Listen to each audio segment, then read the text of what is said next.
Shalom à tout le monde, que l'Éternel vous bénisse. Depuis les USA, c'est l'apôtre Jacques Divin Bolingo. J'aimerais juste édifier une personne dans ces mois de septembre, dans ces 9e mois de l'an 2025. L'Éternel est avec toi. Ne te décourage pas. Et j'aimerais partager avec nous révélation. Ton absence parle plus fort que ta présence. Tu n'es pas ce que tu dis être. Tu es ce que tu n'es pas. C'est un peu compliqué, hein? C'est un peu philosophique. Les gens te qualifient, non par rapport à ce que tu dis, mais par rapport à ce que tu fais. Et ce que tu fais, ça reste aggravé dans la mémoire des humains. C'est immortel, ce que tu fais. Et ce que tu fais, ça reste, tant même que tu es absent. C'est pourquoi ton absence parle plus fort que ta présence. Regardez l'exemple, lorsque les disciples de Jean-Baptiste vinrent vers Jésus pour lui demander la question, es-tu le Messie qui devrait venir ou on doit attendre encore un autre? Et Jésus leur répond, il dit, allez dire à Jean, les aveugles voient, les boiteux marchent, le miracle se produit. Pourquoi? Parce que Jésus a répondu par les œuvres, de sorte que même s'il n'est pas là, mais ses œuvres parleront à sa place. Nous parlons beaucoup et on a peu de réalisation. Ton absence n'est pas une absence. Quand tu penses que tu es absent, tu ne l'es pas. Tu es présent, tu es présente. Ma soeur, ton mariage n'existe pas ou ton mariage n'est pas en paix parce que ton mari te voit tous les jours ou ta femme te voit tous les jours. Mais c'est ton absence. C'est ton absence qui fait que cet homme reste accroché à toi. C'est ton absence qui fait que cette femme reste accrochée à toi. Non ta présence. C'est très fort. Parce que nous demandons à Dieu, pourquoi tu ne me bénis pas? Pourquoi tu n'interviens pas dans mes problèmes? Mais Dieu ne regarde pas tes problèmes. Dieu regarde ta personne. Qui tu es devant lui. C'est ça ta nature. Et c'est ça qui qualifie les gens. De t'appeler, c'est comme ils t'appellent. De te respecter ou de ne pas te respecter. Parce que tes paroles,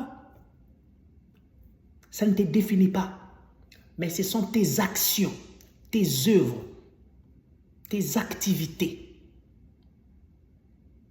Quand tu dis quelque chose, est-ce que tu le réalises? Parce qu'aujourd'hui, cette génération, il y a beaucoup des hommes de Dieu, entre guillemets. Et nous nous appelons par des titres. Mais en réalité, un homme de Dieu, c'est un envoyé du Seigneur qui a une mission déterminée. Tu t'appelles pasteur ou tu te nommes pasteur, apôtre, prophète, évangéliste, docteur, c'est bien. Mais tu sais que par définition, mon pasteur, c'est mon berger. Et un berger, c'est celui qui a des brebis. Est-ce que toi, tu as des brebis? Est-ce que tu as des brebis que tu as engendrées dans la foi, qu'on appelle les enfants spirituels? C'est ça, être un berger. Donc, on peut t'appeler pasteur, on peut t'appeler un berger. Parce que tu as des brebis. Quand tu n'as pas de brebis, tu n'es pas berger, tu n'es pas pasteur. Tu es un prédicateur de la parole. Tu es peut-être un prédicateur parce que tu n'es même pas un encadreur, parce que tu n'as personne que tu encadres dans la foi. Maintenant, pourquoi tu t'appelles pasteur? Parce que tu as fini à la théologie? Non. Non, mon frère. Non, ma soeur. Fais des œuvres. Les gens vont commencer à t'appeler prophète sans que tu te nommes prophète. Par rapport aux prophéties données et ses réalisations, ses accomplissements. Les gens vont commencer à dire, cet homme-là, c'est un prophète. Cette femme-là, c'est une prophétesse. Elle m'avait dit, et voilà la réalité, la réalisation. Cet homme-là, vraiment, c'est un pasteur. Vraiment, depuis qu'il a commencé à nous encadrer, mon mariage a reçu la paix. Ça, c'est un évangéliste. Vraiment, depuis que ce frère a commencé à fréquenter cette église, l'église a grandi, il y a des âmes qui sont sauvées et ils nous disent toujours que c'est le frère tel, c'est la sœur telle qui les a évangélisés. Ça, c'est un enseignant de la parole. J'ai déjà écouté ces versets. Les gens ont déjà prêché sur ces versets. Mais cet homme, lorsqu'il parle, ça, c'est un docteur. Laisse les gens te qualifier.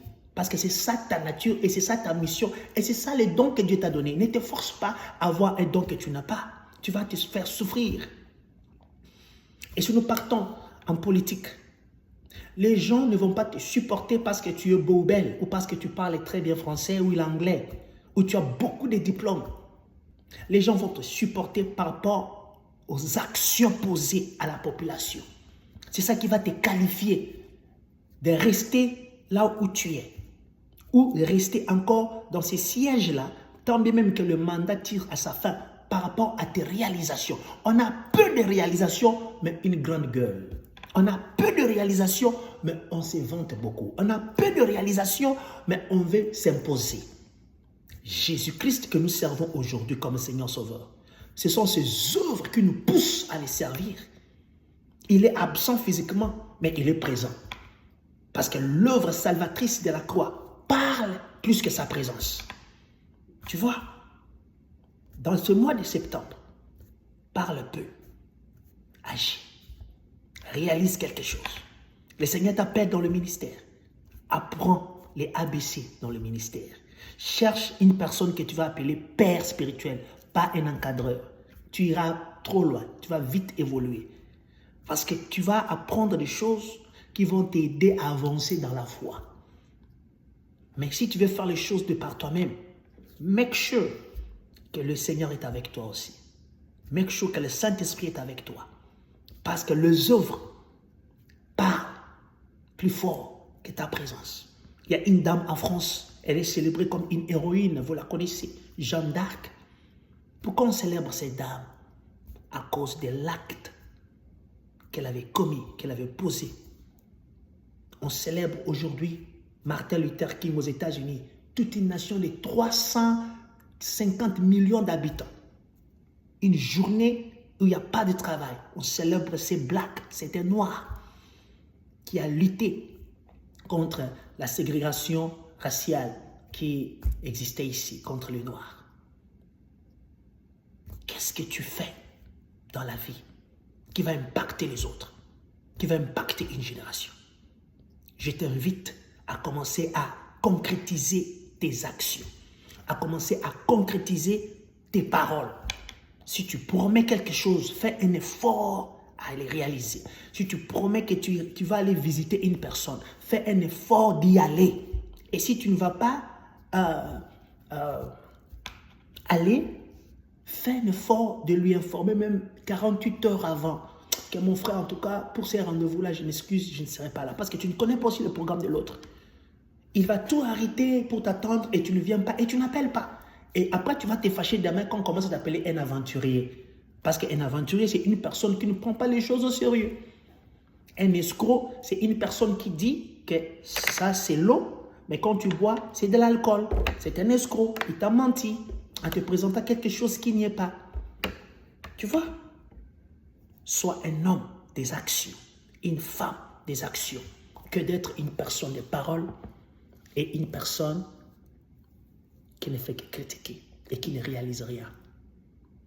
Et dans ce mois de septembre, réalise, examine ta vie depuis le mois de janvier 2025 jusqu'aujourd'hui au 9e mois. Il nous reste que quelques mois pour finir cette année 2025. Si Dieu faisait ton bilan, qu'est-ce que tu as fait pour le Seigneur? Combien des âmes as-tu amenées dans l'œuvre du Seigneur? Combien des âmes as-tu sauvées? Combien de personnes tu as édifiées? Si le Seigneur faisait ton bilan sur la terre, qu'est-ce que tu as apporté au royaume? Qu'est-ce que tu as apporté dans la famille? Qu'est-ce que tu as apporté dans ton mariage? Qu'est-ce que tu as apporté dans ton pays? Qu'est-ce que tu as apporté dans ta communauté? Parce que ton absence parle plus fort que ta présence. On va prier ensemble. Père éternel, nous nous approchons de toi avec ces cœurs d'humilité. Aie pitié de nous par ta grâce et par ta miséricorde. Accepte-nous dans ta présence. Pardonne nos offenses. Fais-nous grâce et que ces mois de septembre, qu'on puisse réaliser quelque chose qu'on n'a pas encore réalisé depuis qu'on a commencé cette année. Afin que nos actions parlent plus fort que nos paroles. Rends-moi un homme, une femme d'action. Rends-moi un serviteur, une servante d'action. Merci Seigneur pour le mois de septembre. In the mighty name of Jesus, we pray. Nous disons Amen. Que l'Éternel vous bénisse. Ton absence parle plus fort que ta présence.